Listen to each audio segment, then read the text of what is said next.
All right. Hi everyone. Thank you so much for joining us. This is we are the conscientization movements, youth development sector, and we're bringing to you the first episode of the Turning Point Dialogue series, where we talk about all things youth development, all things youth participation, all things youth inclusion. And to delve into this topic, today we're joined by young people from different parts of the world. Young people who are achieving change in their communities, young people who are making an impact in their areas of locality. To delve into our discussion, to delve into our topic for today. And today's topic is really an auspicious event that we are having on the anniversary of UNSCR 2250, United Security Council Resolution 2250, which was unanimously adopted on December 9, 2015, as the blueprint for youth peace and security issues. Um, the resolution highlights 5 pillars of action in relation to young people's participation. Um, it speaks about participation, it speaks about the protection of young people, it speaks about prevention of conflict, it speaks about partnerships, partnering with youth, it talks about disengagement and reintegration of youth. So the question is, what what impact has blueprint achieved, right? Um, what has it achieved, right? What have been some of the challenges with the implementation of Resolution 2250? And most importantly, how can we transform UNSCR 2250 from being a doctrine into comprehensive outputs? How can we upscale existing efforts?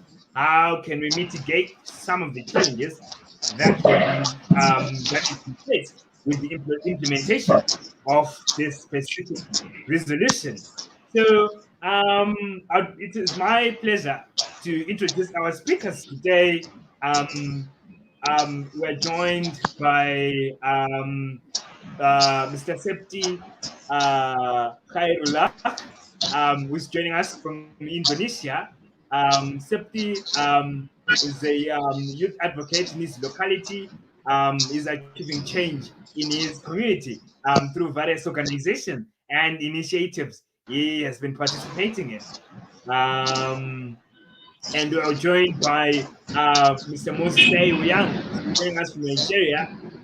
Moses is an author, and he has spoken on various platforms on issues to do with youth inclusion and youth participation. And we're also joined by Ebuka Peter Alimona is joining us from Nigeria. Ebuka is the host of the podcast for Humanity with Ebuka, and he has also been achieving change in his locality with a number of initiatives that he's been doing. So to delve into today's theme, where we are unraveling UNSCR 2250, to look into the question, how can we transform UNSCR 2250 from being a doctrine, from being a document that is constantly referred to, a document that is constantly talked about on big platforms, at big events, at big meetings, into a real, tangible, and into comprehensive outputs, right? So we're going to start by looking at, we're going to be given a definition on UNSCR 2250. We're going to hear from Moses first. Moses Ewing. Moses Ewing, please take us through on UNSCR 2250. What led to its development, and what would you say are the specific factors? What was the realization that sparked the development of UNSCR 2250? You'd remember that the Security Council had to recall some of the resolutions that were there. I mean, we had the resolution on women, peace, and security that was even recalled to say, let us now bring UNSCR 2250 in matters relating to peace and security. What is it that led to the development of UNSCR 2250? I see Moses. I think Moses got a connection issue. All right. So we're going to hear from Septi. Septi, please walk us through what is United Security Council Resolution 2250. What led to its development? What is it all about? Moses, the platform. Sorry, Septi. The platform is over to you. Well, thank you so much. I'm so honored to talking about this UNSCR, or Resolutions 2250, and it's about how the people, about the youth, play peace and also security.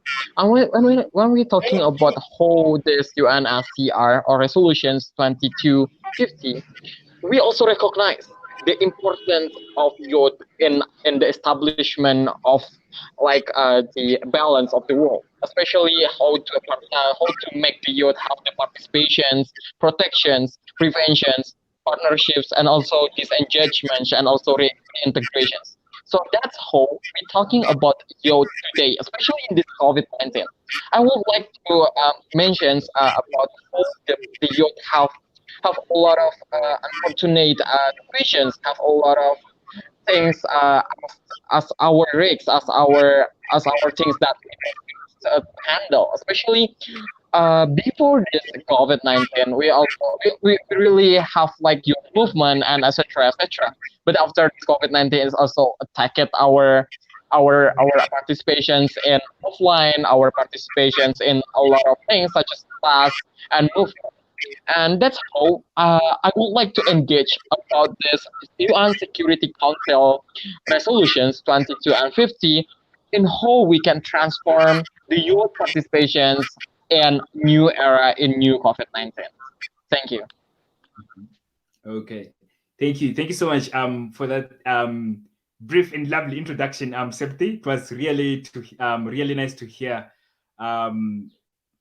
what resolution UNSCR 2250 resolution is all about. Abuka, would you like to share your own insights on what UNSCR 2250 resolution 2250 means to you? Yes, I would like to talk a little about it. So I feel like, first of all, the resolution of UNSCR of 2015 is a very, very good document as it is, because they've seen that there's a role youth has to play in the society, especially in peace and security. So although it recorded its resolution 1265, and that was 1999, and also in 2009. So for protection of civilians in armed conflict. So it also bears in mind other things. So now, putting all this resolution together based on so many things that happened in the past, I feel like if every country should adopt this resolution, then the youth would drive this change that we need. Because if you take a look at the highlights of this resolution, you tend to see that every part of it has a way that it affects the youth in society to ensuring peace and security. Thank you. Yeah. Thank you so much. Thank you so much for your comments, Ebuka. Kaigama, we're also joined by Kaigama. Ismail is joining us from Cameroon. Kaigama, would you like to comment on what UNSCR Resolution 2250 means to you? Okay, good afternoon to everyone. I'm sorry that I'm coming a bit late. Hello, can you hear me? Yes, you are audible. Okay, thank you. So, I'm Kegama Ismail. I'm Cameroonian. I currently live in Yaoundé, and I'm very happy, very glad to be part of you. And yeah, as far as your question is concerned, I think the 2050 UN resolution is about empowering young people, taking into consideration young people views in towards achieving UN goals uh, um, for the 2030 agenda. So I think young people have a critical role to play in developing countries, specifically in Africa. And I think we, as young people, have to, show interest in everything related to public affairs, to community development, and so on forth. So this is what I can tell you for now about the 2050 resolutions. Maybe I will be back later with more details. Thank you very much. Thank you. Thank you so much, Kaigama, for sharing your comments on what United Security Council Resolution 2250 means to you. And I'm glad that you also touched on the need for us as young people to show an interest in public affairs. Yeah. And we are going to come back right to that. Moses, thank you so much. I see that you're back. Would you like to share your comments on what United Security Council Resolution 2250 means to you?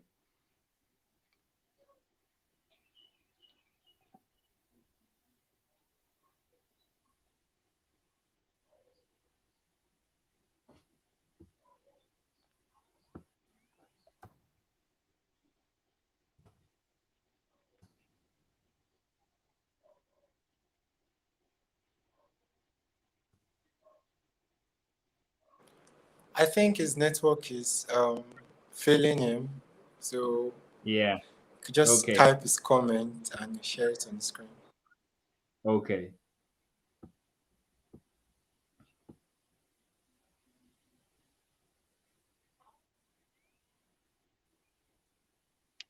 Okay. All right. Whilst we're waiting, all right. I think Moses is back now. Moses, is your network stable now?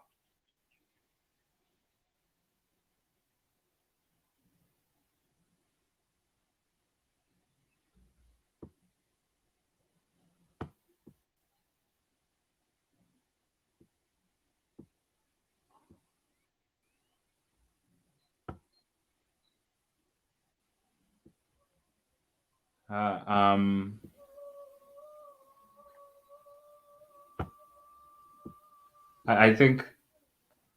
All right. I think there's a network issue on Moses. Okay. Yes. Yes.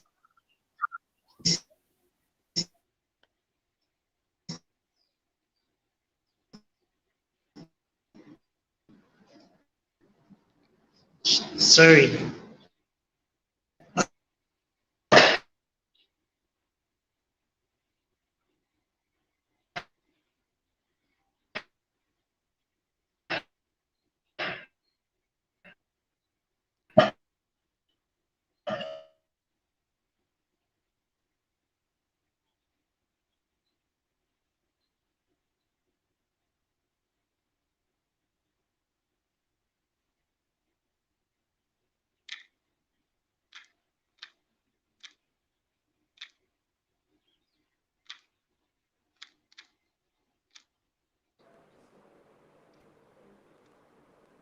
I think Moses has a connection issue on his end, but we can proceed in the meantime. Then he can connect with us. Yeah. All right. Now that we have done a mini intro on UNSCR 2250, the question still remains. Right. In the most simplest terms, right? How does it relate to young people, to grassroots youth, right? What does it mean for them, really? Would you like to take us through that? Yeah. Would like to start?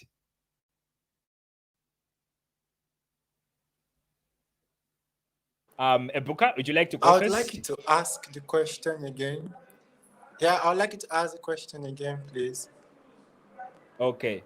So the question is, what does United Security Council Resolution 2250 imply for young people, right? I mean, it stipulates 5 pillars of action, yeah. And I think you had mentioned these when we started, right? That we have the pillar on participation, protection, prevention, partnerships, and disengagement and reintegration. What does it, in the most simplest terms, what does it mean for grassroots youth, young people who are in their local communities, young people at local level? How does this document really impact their livelihoods? What is it, what does it mean? What is it all about for them? Okay, yeah. So this participation, protection, prevention, partnerships, disengagement, and reintegration, it does not only affect youth on the global scale, it also affects those in the grassroots, right? Like you have said. And for me to explain that, I'd like us to see from the angle of probably terrorism. So it's the feeling of oh, I don't think we're part of these people. So when you neglect people in the grassroots, when you don't involve them in decision making, when you don't make them feel like they belong to the society, they tend to turn to the other way, picking up social vices. And you know, for example, I would like to talk about the Boko Haram situation in my country, Nigeria. So Yeah. many of these young people that have joined, or probably they recruit these people to join the Boko Haram mission, it's probably because they are not well educated. So they see this as a way for them to, join and do something, right? Because they're not properly informed. So I like what the European Union is doing. For example, they came up with the Youth Sounding Board, and so they've established this in Zimbabwe and in my country. And I'm fortunate to be one of the European Youth Sounding Board members in my country. And so it's in line with the UNSCR. They feel like the youth should be involved in the decision making in the society.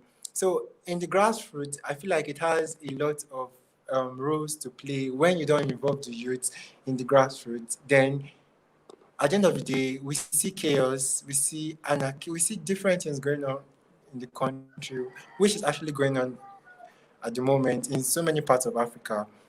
So I feel like it affects us a lot. And so for us to have like a peaceful um, society, we should look in those angles. Participation, how do we involve the youth, even in the grassroots? How do we get them to participate in governance, in agriculture, in every single thing going on in the country? And I like that the UNSCR has, highlighted a lot of things. I think in participation there are about three main highlights. And so this is really, really important. The grassroots is also as important as other part or facets of society, because they are very, very gullible to picking up those social vices that can, at the end of the day, destroy the society. So yes, Yeah. that's the impact it has in the grassroots. Okay. Thank you so much for sharing, Ebuka. One follow-up question. You talked about under the domain of participation, having three distinct things that it articulates in relation to the involvement and participation of youth. Would you briefly take us through those pillars and um, briefly share what they are all about and what they mean? Okay, so for participation, the UNSCR has like about three highlights. And the first one is talking about the urging member state rather to, look for ways to include the youth in decision making, basically. Right. And the second one is um, trying to involve the youth in negotiating and advocating for peacemaking, and it further divides into I think it has A, B, and C. The need for youth to be involved during repatriation, um, um, measures of support for local youth, measures of empowerment for youth in peace building and conflict resolution. And also, I think it also stresses the importance of security for social mission.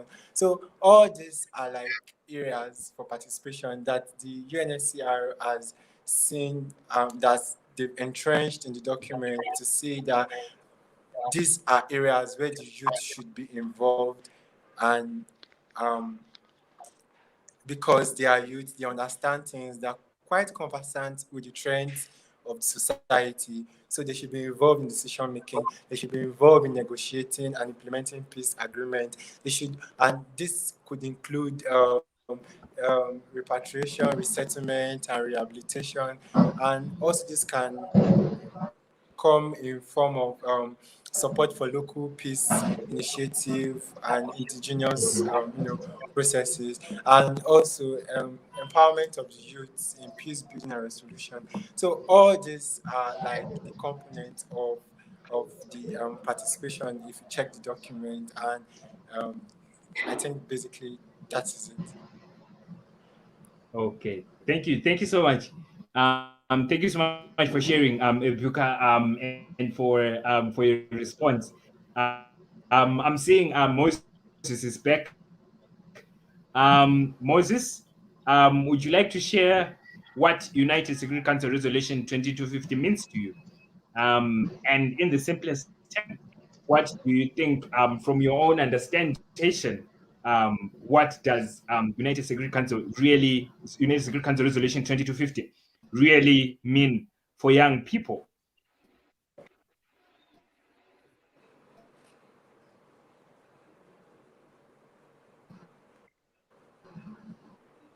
Yep. Thank you. Yeah, first of all, I want to apologize for the noise around. Okay.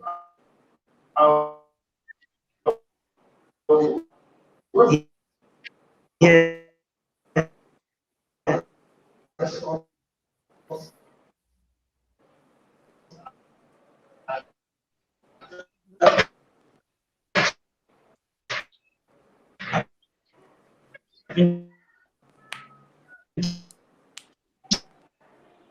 Trying to get the best position for this. Yeah, for me, the UN 225 5.0 resolution on youth and the youth in the revolution of our world.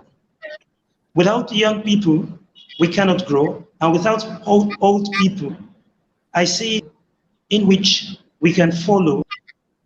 It is the old people that wants to make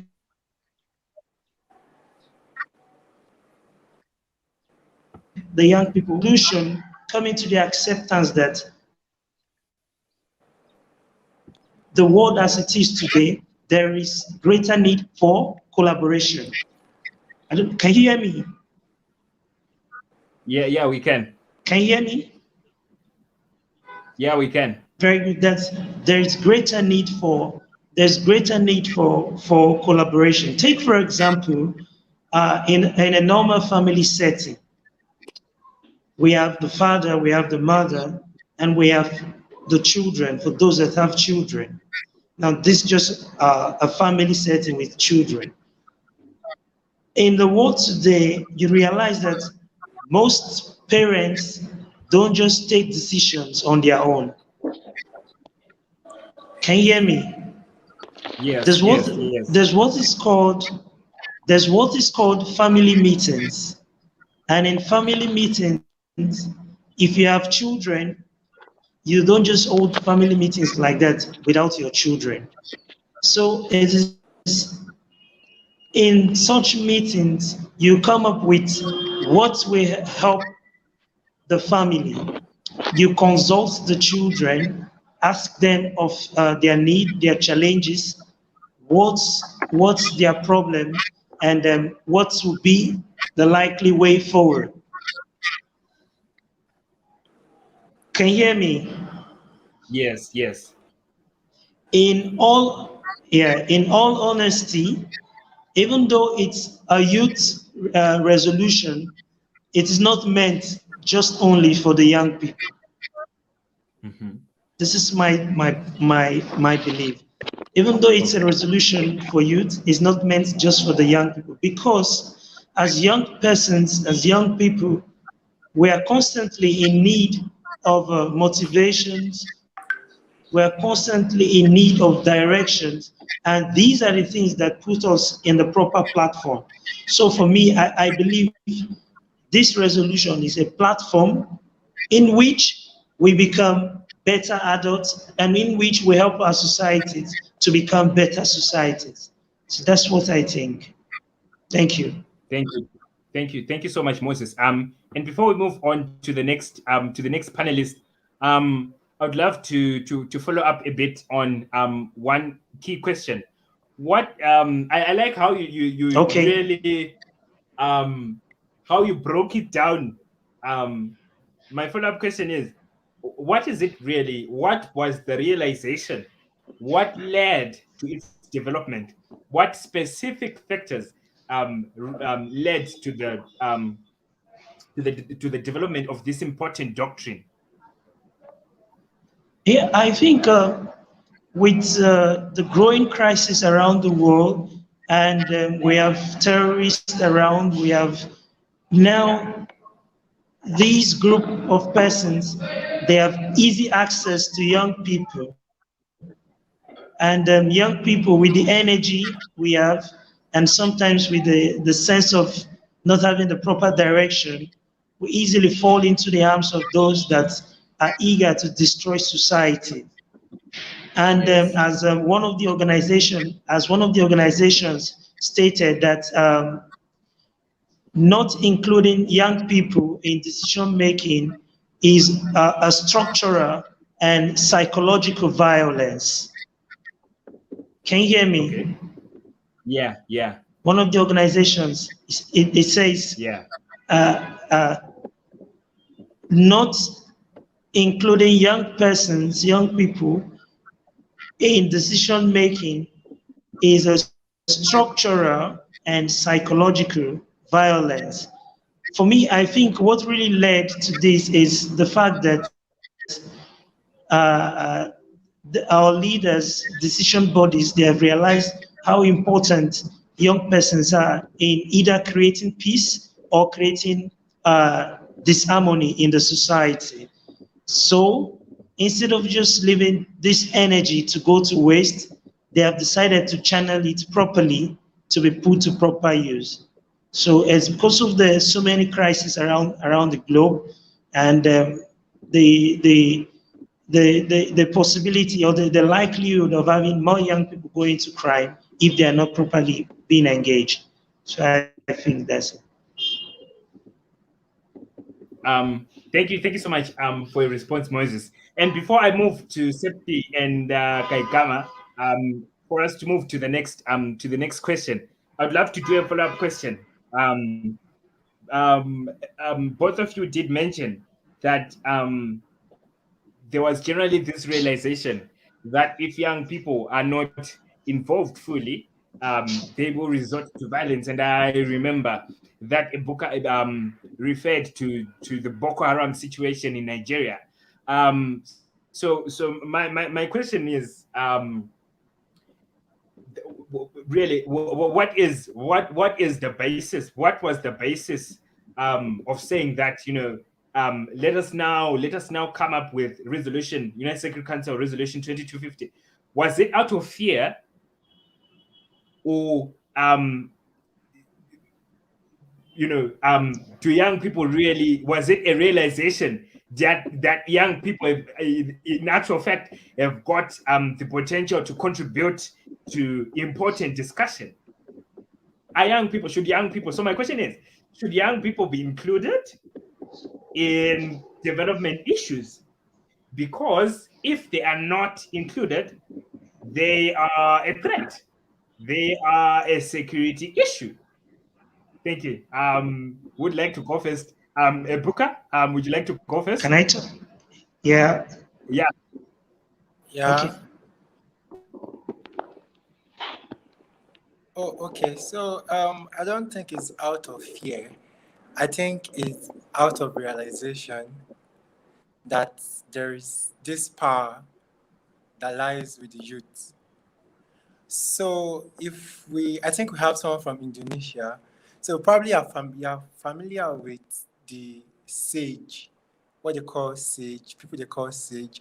In Hinduism, a religion in India, they are referred to as the Brahmins. So there's a caste system where we have the Brahmins, the Kshatriyas, the Vaishya, and the Shudras.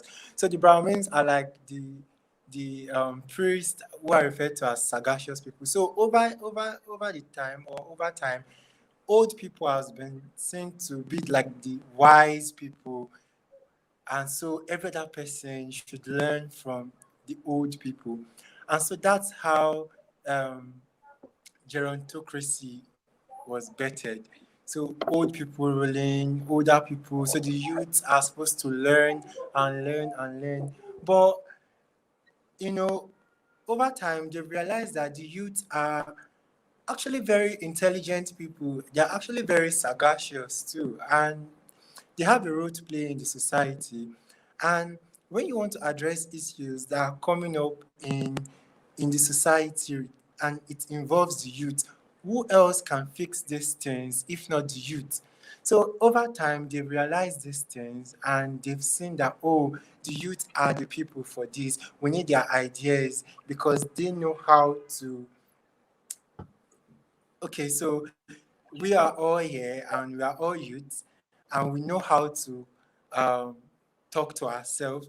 We are familiar with trends and the rest. So if you put someone who's quite older in our midst, you will find it a little bit somehow to blend because it's not quite um, understand. It does not quite understand how we function with the youth. So I would like to give another example of the NSAS that happened in my country, and it was the youth that led this protest to stop the SARS activities.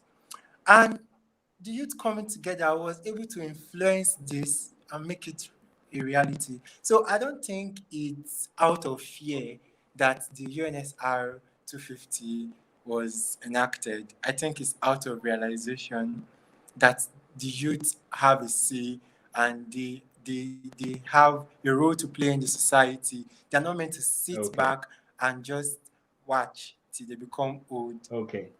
Thank you. Okay.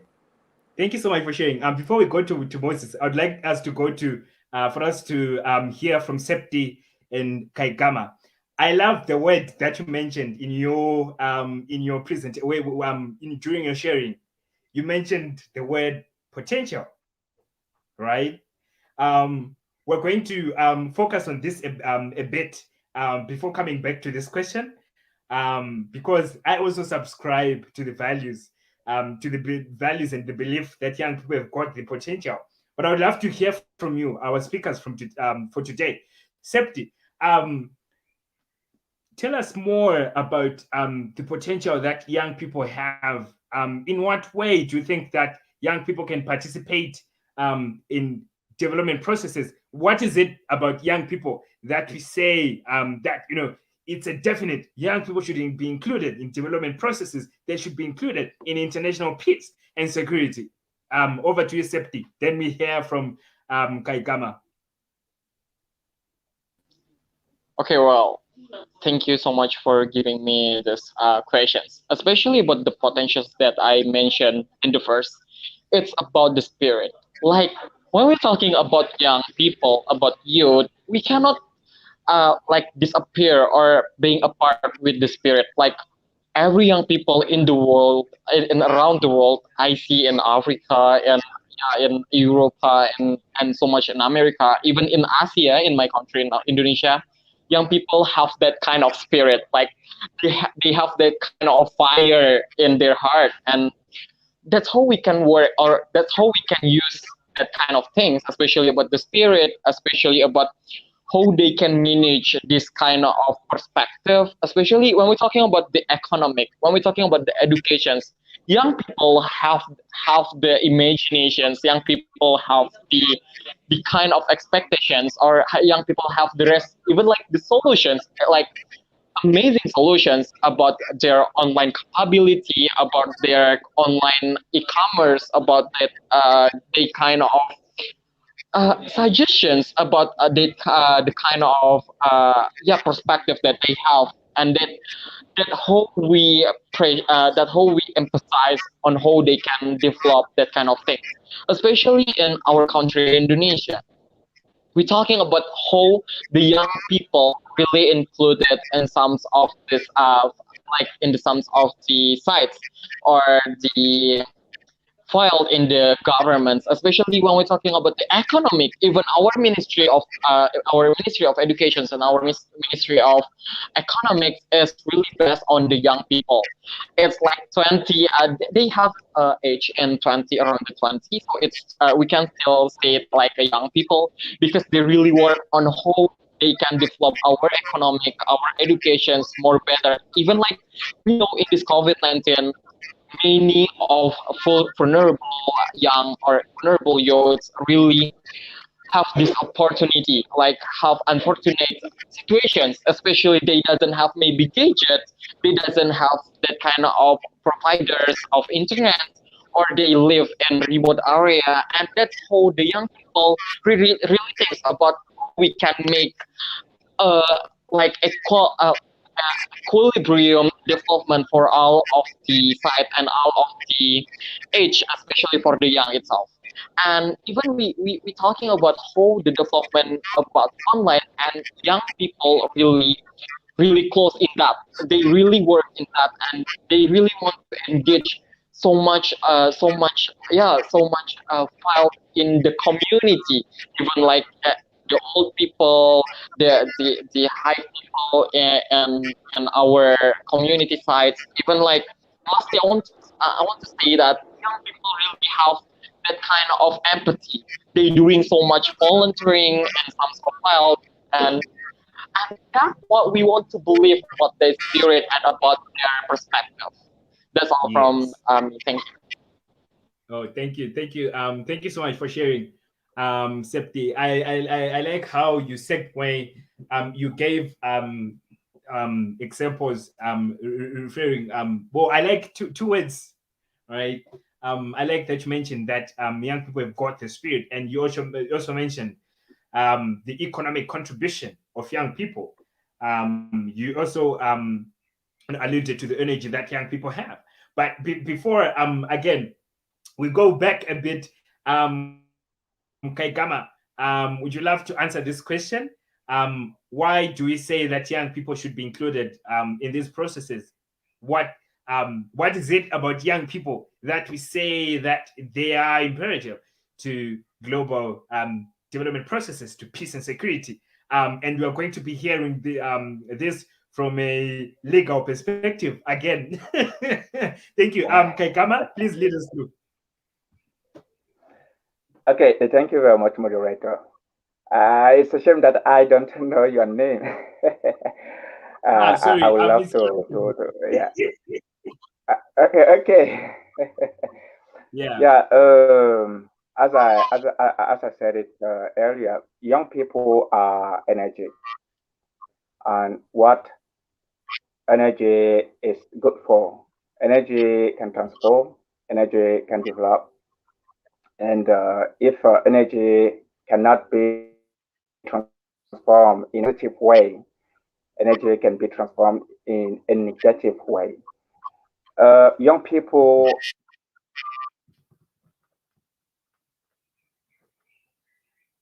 understand what their community needs.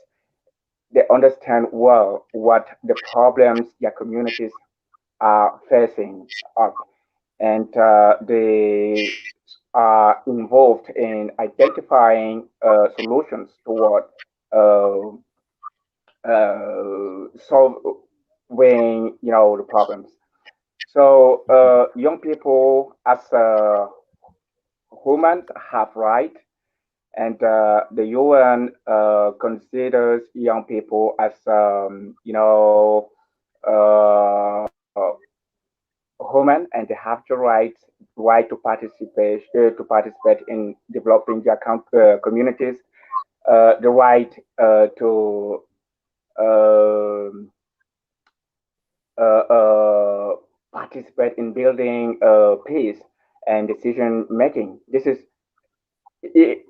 considered a right and not, a privilege when you have to involve young people in doing those things.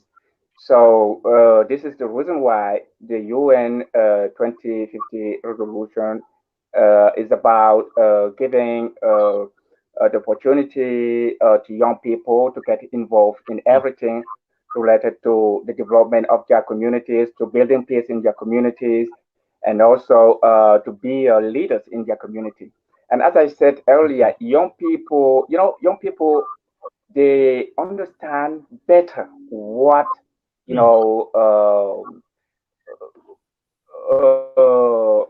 20, what the 21st, how can we call it again, millenary, means to the world. We have to live in a civilized world, and young people have already understood what a civilized society, so look like. And this is the reason why we want young people to share, their ideas. They are innovative and creative, and they have powers, they have energy, to transform our society. We want a peaceful society. We want a developed society. We want an inclusive society. And this is the reason why the United Nations think it's high time that young people should be involved. They have the right, to participate in decision making, as I said earlier. They have the right, they have their word to say, they it should not be, abandoned. They should not be given no, possibility to be the actors for the development in their community. They should not be, decision makers should not always dictate upon young people, tell them what they have to do or to say. They already know what they want for their own good. They already know what they want for their respective communities. So all we need is to just give them the opportunity to be valuable and also useful to the society. Thank you so much for that profound sharing, and for really highlighting really the practical, the practical reasons as to why young people should be should be involved in peace and security. Because I also feel like some of the reasons why this this exclusion continues to grow is because um, there is a limited understanding of the real contribution of young people, the skills, that the untapped potential, that is inherent in young people. And so thank you so much for sharing. Thank you so much for sharing. Septi, I'd like to come back again to you, to your sharing, where you talked about the spirit, you talked about the economic contribution of young people. I'd like for you to share, to again share more on how how this because Kaigama, right? Kaigama touched on the need to give young people opportunity, right? So we have talked about the skills inherent in young people and what can be done to harness those skills, to harness that potential, so that we can realize sustainable peace and security. So a follow-up question to your sharing, Septi, is how can we translate this spirit? How can we translate this energy? In what ways can young people be empowered? Yeah, thank you. It's over to you. Okay, well, thank you so much. I really want to mention that I really agree with the Kaigama said, especially about the decision making by the governments, because, like, yeah, we're still being pressured by the governments, but young can do what they want, and that's how the young can work. And back then, how we can transform this kind of spirit from the youth or young, especially back then. I want to remind us about there is so many things that the issues that prove that prove by this that prove I mean that prove by this young or this youth, this young generations, because such as like about these young generations, they have more kind of open-minded perspective, and that's how this world or this kind of sustainability in our worlds happening now, especially when we're talking about the environment. Young generations or youth is one of the bases. They become the fundamental one on how we're thinking about this environmental. And when we're talking about the human rights, about the gender equality, or about the LGBT and so much more, young generations being one of the fundamental thinker of this kind of movement. And that's how we believe that this kind of spirit can move our world to be more better. They can work on it. They can be flexible on our human rights, on our environment, and that's how they can influence the governments, the state, or even the world, or United Nations. And how United Nations is really care with this youth movement, because youth or young generations can step up one more time than the ordinary people. And that's I believe we can transform the spirit from the young people to the decision making by the state or the perspective by the world. Thank you.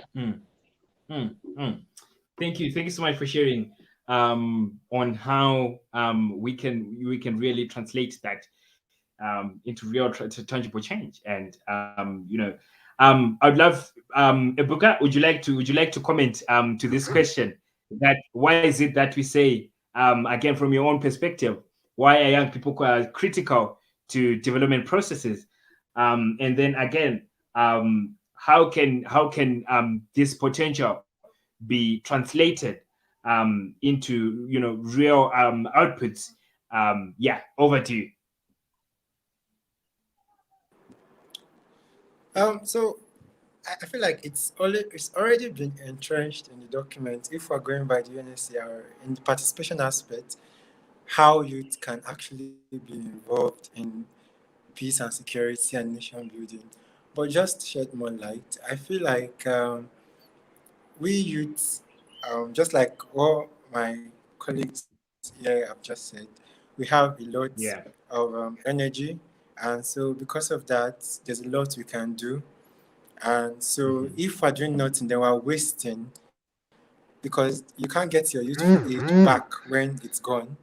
So Yeah. yeah, if I'm understanding very well what you're saying, is that how can we participate to make things work? And it's very, very crystal clear that a population that is fast growing and with so much energy and ideas, it's only right you give them the chance to implement and showcase what they have to. So I feel like we've been talking basically on participation. There are other aspects of the UNSCR that I think we need to also touch, because while some of these youths are capable of doing a lot of things, we have other fragments, so to say, of this same youth that needs protection, that needs rehabilitation, that needs so much other things for them to be able to participate in making sure that societies and at the global level or global scale, the world is a better place. Yeah. Yeah. Yeah. Yeah. Okay. Thank you. Thank you so much for sharing. For touching on that aspect. Because I'd like to also share that one of the things that we are trying to achieve with the turning point dialogue series is to not only identify solutions, to not only talk about solutions, but to identify problems, to identify the sources of these problems, because you can't solve a problem that you don't know, or a problem that you can't see, right? So again, I'd love to follow up on one of the things that you all pointed to, right? The fact that young people need opportunities, right? I mean, we've been having, I think over the last few years, we've been realizing the engagement of young people, the inclusion of young people. We've been having we've been having youth like Greta Thunberg, yeah, going to big platforms like COP26. We've been having a lot of young people. I mean, I also had the opportunity to go to HOPF, right? So my question is, what is because there is this continuous scope, because we want to realize, right, we want to identify really where the gap is, right? When we sit down as young people, we say that we are not given the opportunities, but on the big stage we see that young people are being slowly incorporated, they are being slowly involved. So I'd like for us to tap into this, right? What is the missing link really? Is the engagement that is currently happening not enough? Should we say that on a rolling basis, we have maybe 100 youth from one country, to say that we all want them, want all of them to be a part of COP26 or a big event. Where is the missing link really? Let us delve deep into it. Kaikama, I would like to give you this would you like to share a bit? Would you like to comment on that? Okay, thank you once again for the opportunity. One of the most challenging aspects of my engagement is the deficit of youth civic engagement that I have, uh, at first, yeah, young people in my country are not, interested in everything, related to public affairs, to politics, and to community issues.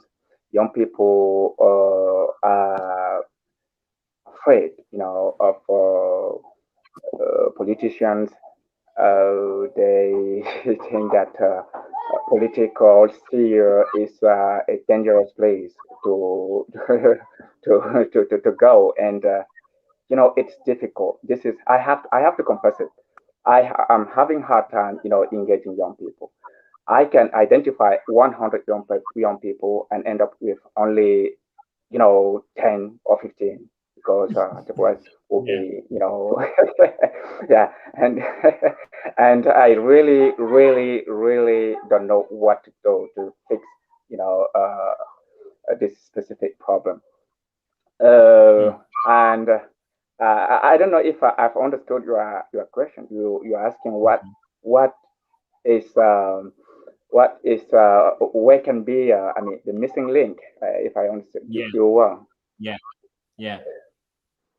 Well, honestly, I am here to share, experience and expectations, and this is one of my expectations. I would like to learn from you, and maybe add add up something later. But I really don't know where the link is. I really don't know. Yeah, really don't know. But I have learned from my fellow, because I think that I thought that I was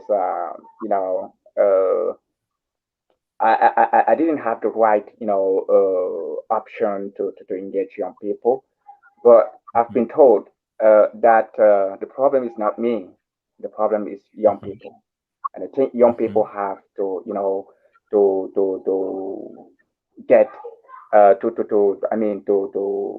get consciousness, yeah, to awake their consciousness, and to do what we can call the awareness, yeah. They have to you know they have to integrate, and take their responsibilities. They have to understand that the world we are living in today is theirs, and they have a huge responsibility, in everything, yeah, in building peace, in identifying, problems in their community. And how can they identify problems? They first of all have to, mobilize, yeah, Yeah. mobilize, and also analyze problems of their community, identify and analyze problem of their communities, and try to bring up some solutions towards, Yeah. fix, achieving their community's needs. So this is how I think young people should, get involved. And I think all should start by, responsibility. They have to be responsible. Young people have to be responsible. Thank you very much. I thank you so much.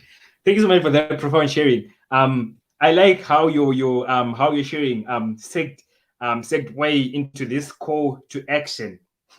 What is it? What do young people need to do about it? What can young people do about it? Ebuka, would you like to comment on the question on the missing link that we're exploring a minute ago? So the question is what? Because my network was a bit shaky. Okay. So the question was, we segue into the need to create more opportunities for young people to be involved in policy making, but we're saying that over the years we've slowly realized the engagement of young people. I mean, we've seen young people like Greta Thunberg at big platforms and conferences, right? So my question is, where do we say that, because according to most young people, right, there is this continued call for action. But when you look on the other hand, we've been seeing, this is something that we've been seeing, right? So can we agree that the engagement of young people that has been happening over the years, right? Can we say that it is sustainable? This is very dicey. Well, yes, I think the engagement is sustainable or can be. Like you said, we as young people should become responsible, right? And a way to sustain this engagement, I see young people doing a lot of things these days, and it's quite impressive. So um, there's a lot more we can do, and there's a lot more number that can be added to what we already have. And so how do we do this is to create like a ripple effect for everybody, for all our kind of people, our youth, youth counterparts across the nation, and we can actually also create awareness through, like for example, I see people on social media account. When you go to their account, you can't see anything really inspiring. So you see, coming youths, like teenagers, they tend to emulate things very fast. So, but then if we have youth that are doing a lot of things, like you and I, like everybody here, I believe we're doing one thing or the other for our society.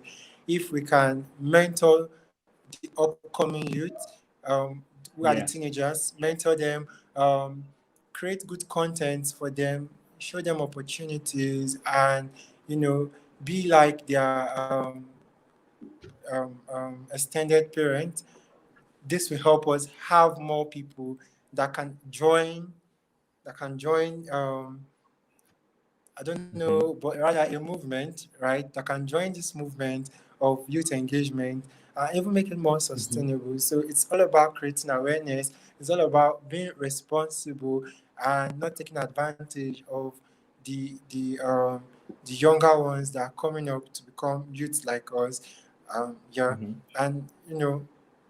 I think this is a good way to ensure that youth engagement is sustainable, right? Yeah. Thank you so much. Thank you so much for sharing. Again, I also like that. You shared. You mentioned something that is so practical, something that we can do, something that we can all do after leaving this program, something that we can think about, actions that we can take as a buka, actions that we can take as Kaikama, actions that we can take as Septi, right? As individuals, what is it that we can do to contribute, right, to this need for youth engagement? So thank you so much for joining us for this conversation, episode 1 of the Turning Point Dialogue series, where we turn discussion into action. Thank you so much for joining us. I believe that this was not entirely. I feel there are so many questions already, but we cannot exhaust all of that in one day. But before we close, I'd like to give Moses. I think there were a number of interruptions with this. There were a lot of interruptions with this connection. Moses, would you like to comment before we close the session?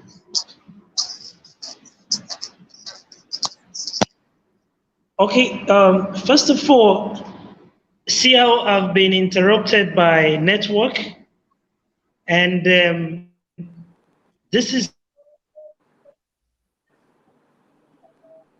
how the world is if we do not have connection between the old and the coming generation.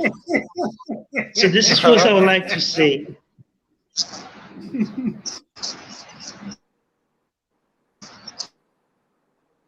Thank you.